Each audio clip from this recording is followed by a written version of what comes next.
is a test of the All Hazards NOAA Weather Radio Warning Device. During potentially dangerous weather situations, specially built weather radios will be automatically activated to warn of the impending hazards.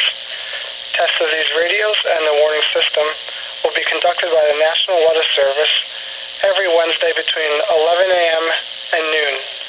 If there is a threat of severe weather, the test will be postponed to the next available good weather day. Reception of this broadcast and the warning alarm will vary at any given location.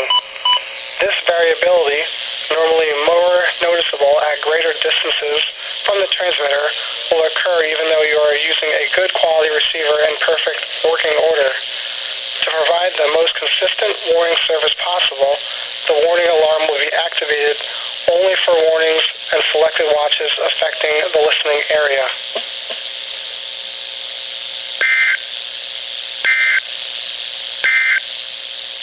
The 10 a.m.